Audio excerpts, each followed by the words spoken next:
వచ్చిన విభీషణుడి మాటలు వినేద్దామా? సముద్రకని గారి మాటలు ఇప్పుడు విందాము. అందరికీ నమస్కారం.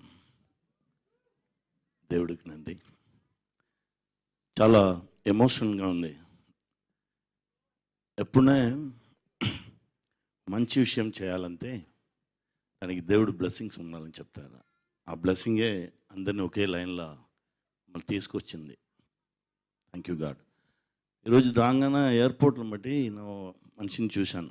మా దగ్గర చెప్పారు, విభీషణంగా చేయడం వచ్చి చాలా నార్మల్ విషయం కాదురా, నీ బాడీలో బలం ఉండాలి, నీ మైండ్లో బలం ఉండాలి. ఆ రామచంద్రుడు స్ట్రైట్గా బ్లెస్సింగ్ ఇస్తానే అది జరుగుతుంది, నువ్వు చేసుకున్నావు, గాడ్ బ్లెస్ యూ అలా అన్నారు. నా చూసిన రామచంద్రుడు దా ప్రశాంత అలానే చూశాను. ఎందుకంటే సడన్గా ఉండే మీట్ చేసాము, నాకు ఏం తెలియదు. సడన్గా ఉండే చూస్తే నాకు డిజిటల్లో చూపించారు, ఇది చేద్దాం, మీరు చేస్తే బాగుండు అనుకున్నాను. సార్ వెళ్తాం సార్ రండి. ఆ కాన్ఫిడెన్స్ ఫస్ట్ లుక్లోనే వచ్చింది. Thank you sir, thank you. నేను నా మీద బట్టి నా నమ్మకం నా నెరవేర్చుకున్నాను అనుకున్నాను.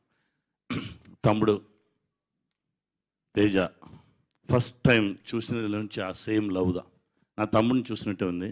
తమ్ముడు ఇంకా గొప్ప గొప్ప విషయాలు మీరు అచీవ్ చేస్తారు. ఎందుకంటే అందరం కష్టపడాము, అంత ఇష్టపడి కష్టపడాము మంచి విషయంకు, అంతే. మా ప్రొడ్యూసర్ గారు sir thanks sir, thank you very much sir. Editor sir, art director sir, music director sir, చాలా బాగా చేసుకున్నారు సార్. ఆ సౌండ్ను ఒక్కొక్క థియేటర్లో వినగానే ఒక్కొక్క మాదిరి ఎమోషన్స్ వస్తుంది sir.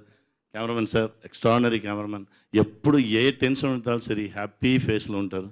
Thank you sir, thank you brother. తమ్ముడు థ్యాంక్ యూ. మీ అందరికీ నమస్కారం అండి. మీరు లేదంటే ఈ సక్సెస్ లేదు. Thank you very much. Thank you so much sir. Prashanth Varma cinematic యూనివర్స్లో మీరు మళ్ళీ కనిపిస్తారని ఆశిస్తూ ఉన్నాం కూడా.